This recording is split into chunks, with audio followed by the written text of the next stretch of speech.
Voltando com o seu destaque imobiliário especial Conacor, Congresso Nacional de Corretores de Imóveis, e hoje eu trago o livro desse mito aqui do mercado imobiliário, professor Ari Travassos. Professor que tem aí mais ou menos 40 anos de mercado imobiliário. O professor Ari Travassos tem mais de 10 livros publicados. Hoje ele está um jovem com 82 anos de idade, com a energia de um menino. E como nós falávamos aqui, o trabalho é algo que edifica, viu? E faz com que possamos aí acelerar essa mudança de status, né? Sair mais dessa crise através da força do trabalho. E ele é um dos palestrantes que muito me honra do Congresso Nacional de Corretores de Imóveis. Eu sempre gosto de frisar e falar que o que me traz o sentido de sucesso é a longevidade, é aquilo que tem sequência, que tem começo, meio e nunca tem fim. Então, 40 anos de experiência, ninguém tira. 40 anos de contribuição ao mercado, ninguém tira. Então, Ari Travassos, com a nova geração, eu que tenho menos, a minha idade é menor do que o tempo de mercado imobiliário do professor Ari Travassos, que já passou por inúmeras crises do setor imobiliário e superou. E uma das frases que eu me apeguei há uns 8 anos atrás, quando tive a oportunidade de assistir uma palestra dele, é que ele disse: olha, eu trabalho com exclusividade, eu trabalho em cima pautado da ética, e eu tenho 4 filhos, e eu criei com muita dignidade os 4 filhos sendo um corretor de imóveis. Então você precisa saber onde você está, ter clareza onde você quer chegar, saber qual é o seu momento, como que está a sua postura e se você acredita na sua profissão e se você acredita em você. Porque o mercado está aí, a todo vapor, desejando, ansiando bons profissionais. E esse camarada aqui terá a satisfação de estar com você, que é a causa principal desse congresso. E nós estaremos assistindo o congresso, teremos a satisfação de estar acompanhando um pouco do seu legado e contribuição para um mercado imobiliário melhor, sem crise, porque segundo o meu amigo doutor professor Emanuel Nunes, o Brasil é uma potência em ebulição. Estamos passando pelo momento de transição, de mudanças de princípios e valores institucionais. Professor, relação Brasil-China, como é que está? Não, sempre a relação hoje, né, não é muito diferente do que sempre foi, né? Eu acho que a China também teve um pouco um abalo com relação à própria crise mundial, e as relações com o Brasil sempre foram... A gente comprando, eles querem vender, né? Claro que sim. Mas até onde é favorável o mercado chinês entrando no mercado brasileiro? Contribui com o quê? Eu creio que a economia chinesa, ela tem um modelo que é muito parecido com o que se colocou no Brasil há anos atrás. É um modelo de produção, produtivista, né? E o que se tem com relação aos produtos chineses é de que, historicamente, tinham crise de confiança com relação aos produtos chineses, que hoje eles estão melhorando a cada dia. Então, o que nós podemos ganhar é produtos de maior qualidade ao longo do tempo. Isso é um dos pontos que os próprios chineses têm revisto, né, e têm buscado superar. Que é esse o ponto com relação à própria crise nossa, onde eu reforço, né, eu acho que a cada momento a gente supera uma crise, você passa a ficar mais maduro e com aprendizado ainda maior, e ainda mais forte, né, para reiniciar um novo ciclo. Mas os indicativos 2016 são bem pessimistas, né? Sim. O PIB negativo. Sim, isso já era esperado, né? Mas é um dos pontos, né, que eu reforço, é cíclico, né? Eu creio que é um momento das pessoas passarem a rever certas atitudes, se preparar, né, cada vez mais, jamais se acomodar ou jamais se sentirem abaladas ou frágeis, né, com algum tipo de ação que venha negativamente para elas, como uma demissão ou como um rebaixamento de status no emprego. Não, eu acho que é um momento de cada um buscar se fortalecer, se capacitar cada vez mais, se reeditar para sair mais forte dessa crise e estar mais competitivo no ciclo seguinte que vai vir logo em breve. E para o empresário que está antenado, que acompanha o cenário e se preparou, é uma oportunidade de crescer. Crescer. É o momento X do crescimento, né? Sim, o empresário brasileiro, ele tem uma capacidade de reinvenção muito grande. E isso, historicamente, a gente tem, até pela própria característica, né, da economia brasileira, exige do empresário mais criatividade, né? Uma lógica mais aguçada, né, de tratar dos negócios, né, e ser mais agressivo, né, com relação a trabalho, com relação a cumprimento de compromissos e aí por diante. Eu não tenho dúvidas que recai, de certa forma, sobre o caráter inovador e empreendedor do empresário brasileiro, e ele vai estar ainda mais fortalecido para sair da crise e entrar no novo ciclo de crise. Mas aí parece que a gente sai um pouco da economia, que não é sair da economia, a gente volta para aquela questão do estado de espírito que o senhor falou no bloco anterior. Parece que não é economia, mas economia é pulsante, é também um estado de espírito, né? Estado totalmente é uma coisa motivacional. Sim. Quanto mais se acredita em algo abstrato, algo intangível, sim, mais se avança e os números aparecem, né? Exatamente. O crescimento econômico, a expansão da economia é fruto de um estado de espírito empreendedor e positivo. É quando se acredita, né, que a tua decisão, a tua tomada de decisão vai gerar frutos para a tua empresa e para o país. E hoje, o que é que o senhor poderia falar sobre o empresário, a importância do empresário no nosso país? É fundamental. O nosso empresário, ele tem um papel, assim, é fundamental para que a economia continue funcionando mesmo numa situação complicada em termos de confiança como a gente se encontra. O empresário, ele levanta cedo, né, para tocar, né, o seu negócio, mesmo diante de adversidades, né, de cenários desanimadores. Ele é como alguém que está em um pequeno barco, numa turbulência, né, num mar altamente caudaloso, né, altamente... Então, o que eu posso dizer do empresário é que ele tem uma capacidade enorme de se reinventar, porque ele se lança ao risco. E ele se lança ao risco, né, muitas vezes calculando, muitas vezes ele não tem domínio do cálculo, mas ele se lança acreditando que aquela maré vai passar e que logo o mar ficará calmo e ele navegará mais tranquilo.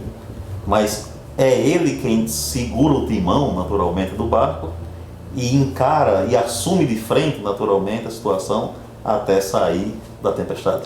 E a título de mercado imobiliário, em termos de perspectivas, termos de investimento, como é que é o contexto do mercado imobiliário dentro da economia? O mercado imobiliário, assim como a construção civil, né, são sensores muito claros da economia. No momento em que tanto a construção civil como o setor imobiliário, que é algo conjugado, né, está bem, a economia está bem. No momento em que... Eu já costumo dizer diferente, né? Quando a economia está bem, a consequência é o mercado imobiliário, a indústria limpa muito bem. Sim, sim. Mas, na verdade, uma coisa está ligada à outra, tudo é a mesma coisa, né? Outra, e, naturalmente, o mercado imobiliário, ele reage sempre que há um processo ou uma nova fase de crescimento econômico. E o mercado imobiliário é um dos principais contribuidores, né, para que a economia se redefina, né, naturalmente, e aqueça, né? Então, tanto o mercado imobiliário como a construção civil são os principais, para mim, na economia, são os principais setores, né, que baseiam, né, todo o encadeamento da economia. Uma economia forte tem um sistema imobiliário e uma construção civil também forte. Então caberia aí tantos ministérios nesse governo, caberia um ministério imobiliário, né? ou da construção civil, de tamanha importância. Ou da infraestrutura, ou algo que remetesse à questão de criação de infraestrutura, desde a moradias, né, como infraestrutura pública. Então, isso é fundamental para a qualidade de vida de qualquer país. Isso é influenciado pelo quê? O número de emprego gerado, a indústria limpa, volume de negócios, quais são os fatores que traz essa relevância? Tudo isso junto é resultado, né, de um crescimento econômico, é resultado de uma indústria limpa, não poluidora, né, como se coloca. São setores que mais empregam, né? Naturalmente, o emprego ele passa a sentir, né, ou passa a oscilar de acordo com o mercado imobiliário e de construção civil. É onde mais todos os indicadores geralmente usam tanto a construção civil como o mercado imobiliário como sensor da economia. Se o setor imobiliário não vai tão bem, é porque a economia está péssima. Se a construção civil não está indo tão bem, é porque a economia está declinando. Eles são os sensores. Quando o emprego não vai bem, é porque precisa de medidas para reforçar o setor de construção civil e todo o setor imobiliário. Então, eles são de extrema importância, né, como base da própria economia de um país. A economia ela é muito subjetiva, por isso que ela é complexa, né? Sim. Porque ela não é exata, ela trabalha com uma sensibilidade de toda a cadeia, é o conjunto de fatores para se chegar a algum ponto, depende que não se chega, na verdade, né? Depende. É muito delicada. Até porque trata de expectativa. Não é exata, né? Não é exata. Não é. Pode ser surpreendida como um meteoro. Sim. E quebrar todas as expectativas. É quase aquela questão do tempo, né? Exatamente. É nublado, vai chover, não vai abrir o sol, e totalmente diferente do que se previu. É como um campo de batalha onde as condições, né, do próprio tempo, né, muda o estado de espírito e automaticamente a tomada de decisões. Então, sendo favorável ao campo de batalha, a economia cresce, o setor imobiliário também. Mudando a rota, mudando o vento, mudando a direção, tudo pode mudar também. Olha. Não é uma ciência exata. A economia ela é uma relação de causa e efeito. Tudo que você faz como uma ação, naturalmente você gera uma ou várias reações. Muito importante a sua vinda aqui, porque nós convidamos um especialista em economia para falar sobre economia, e a gente percebe que a economia somos nós, né? É o grau de maturidade, o grau de confiança que você tem naquilo que você quer fazer. Então, você que está em casa, não sei em que momento você está vivendo, não sei qual é o seu estado de espírito, foi tão falado aqui, mas é muito possível, com a riqueza que nós dispomos nesse país, você quebrar todas as estimativas, todos os números, todas as condicionantes, todas as situações econômicas do país através da força de vontade e de uma crença ilimitante, porque o ser humano é um ser fora do comum, ele é capaz de tudo, inclusive ir na contramão de um cenário tenebroso, como muito se vende aí. Então eu fico feliz demais em saber que a economia é um organismo vivo, né? E que nós, eu e você, fazemos parte para trazer essas estatísticas e complementar esse resultado final de uma nação, de uma produtividade. Então, depende muito de você se levantar todos os dias, acreditar num país melhor, acreditar numa vida melhor, querer ser um profissional melhor, querer com forma decisiva. Eu posso, eu quero e eu vou fazer. Vou fazer não só por mim, mas vou fazer por toda a minha nação.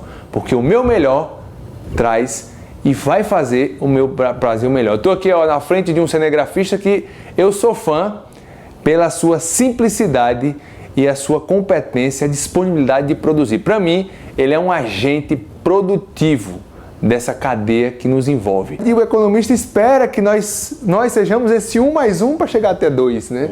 Então não tem como fugir, não tem como separar o joio do trigo.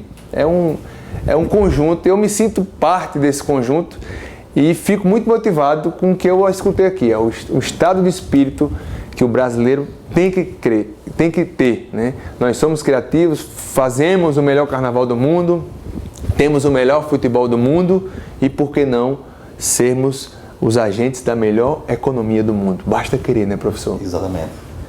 Nós temos toda a capacidade de transformar e, em nosso favor, trazer cada vez mais melhores condições de vida a partir do trabalho e, como você mesmo colocou, mesmo com toda a diversidade, diante de toda uma situação que aparenta ser contrária, podemos ser motivados, né? E a nossa motivação ser uma espécie de contágio a ponto de cada um dar o melhor de si para sair da crise, superar e começar um novo período de crescimento e expansão econômica e de melhores condições para o país inteiro.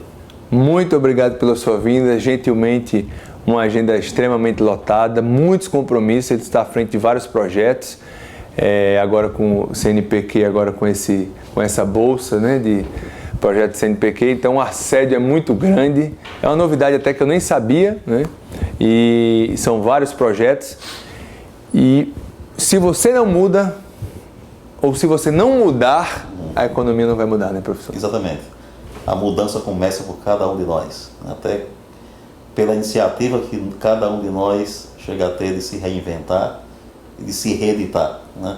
E aprender com a crise, se fortalecer com ela para reiniciar mais forte e melhor. E eu fico muito feliz porque o pouco que eu sou, o Davidson é praticamente 99% daquele que me criou, né? Primeiro Deus, depois meu pai.